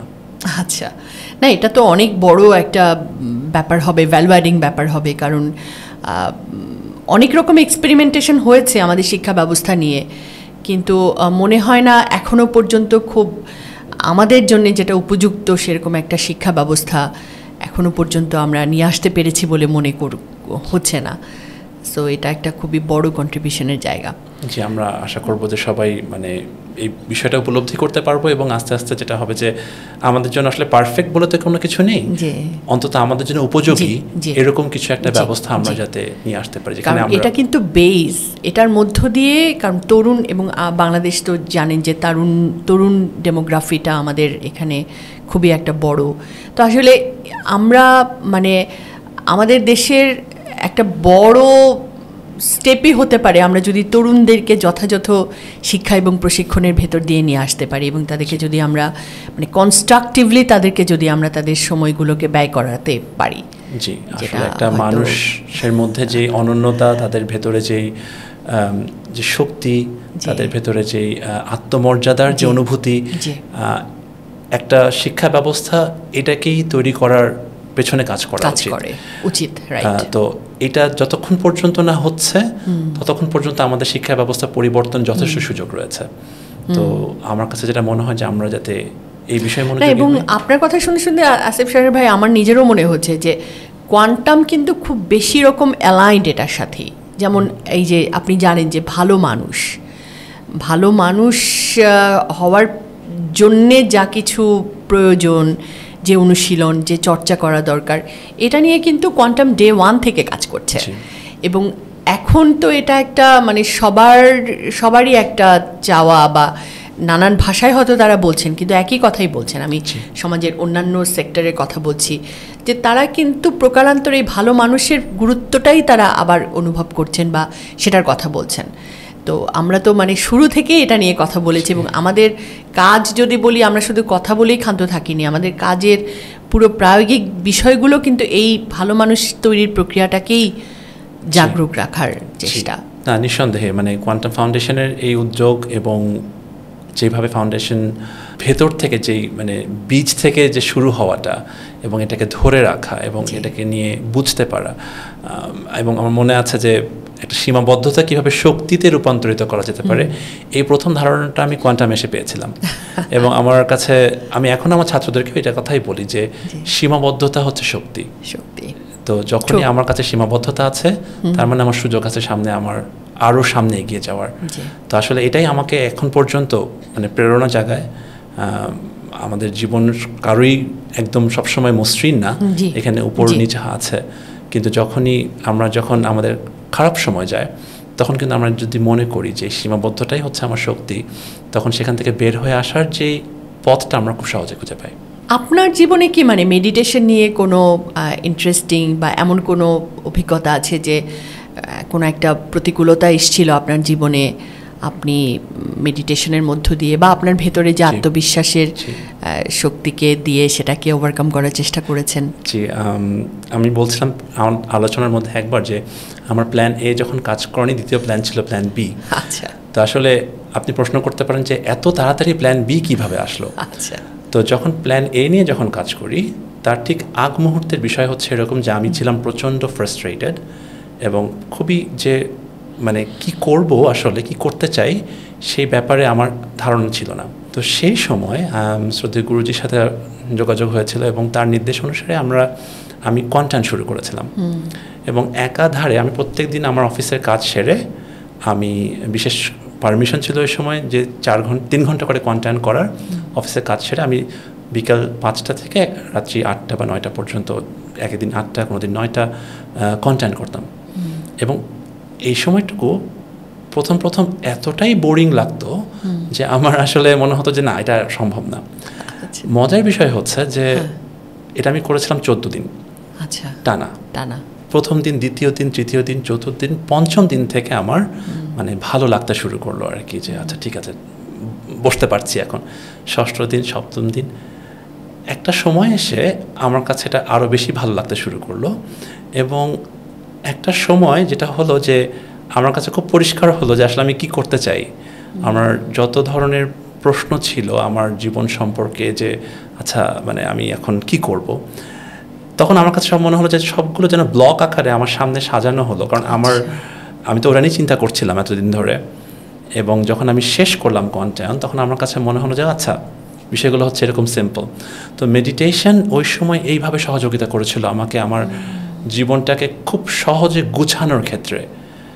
এবং আমি এটাকে এখন পর্যন্ত প্রেজ করি বা অ্যাপ্রিসিয়েট করি যে ওই সময় আমি যদি ওই মেডিটেশনের জন্য এইভাবে ডেডিকেটেড না হতাম তাহলে আজকে হয়তোবা আমি যে কাজটা করছি সেই জায়গাটাতে আসা বা সেই কাজটা করার সেই শক্তিটা আমার হয়তোবা থাকতো না। তো যার জন্য আমি অত্যন্ত কৃতজ্ঞ যে মেডিটেশন আমাকে এইভাবে সহযোগিতা করেছিল এবং এটা আসলে খুবই খুবই একটা অদ্ভুত অনুভূতি, খুবই ইন্সপায়ারিং এক্সাম্পল।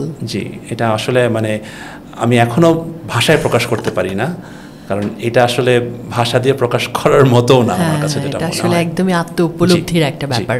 না, চমৎকার। আসলে যখন রিয়েলাইজেশনটা ভেতর থেকে আসে তার ওপরে তো আর কিছু নেই, বাইরে থেকে অনেক কিছু বলা হতে পারে, পরামর্শ নেওয়া যেতে পারে, বিশেষজ্ঞের কাছে যাওয়া যেতে পারে, কিন্তু নিজের ভেতর থেকে যে রিয়েলাইজেশনটা আসে তার চেয়ে বড় কিছু তার হতে পারে না। অসংখ্য ধন্যবাদ আসিফ শাহরিয়ার ভাই, আপনার ব্যস্ততার মধ্যেও সময় দিয়েছেন, সেটার জন্য আবারও কৃতজ্ঞতা। এবং আমার মনে হয় যে আজকের আলোচনাটা একটু গভীর আলোচনা ছিল, কিন্তু যারা কিছুমাত্র এখান থেকে কিছু ইনসাইট বা কিছু তাদের জীবনের জন্য কোনো পাথেও যদি নিতে পারেন তাহলে সেটাই হবে আমাদের আলোচনার সার্থকতা। দর্শক মণ্ডলী, আজকের ওয়াটস অফ সাকসেসের আজকে এখানেই সমাপ্তি, এবং আমরা আপনাদের কাছে আবারও কৃতজ্ঞ এই আয়োজনে আমাদের সঙ্গে ধৈর্য ধরে ছিলেন বলে। এবং আপনাদের যদি এই বিষয়ে আরও কিছু জানার থাকে, প্রশ্ন থাকে, তাহলে আপনারা কমেন্টে করতে পারেন। এবং এই ধরনের নিয়মিত আয়োজন যদি দেখতে চান তাহলে আমাদের চ্যানেলটির সাথেই থাকুন। আসসালামু আলাইকুম, আপনাদের সবাইকে অসংখ্য ধন্যবাদ।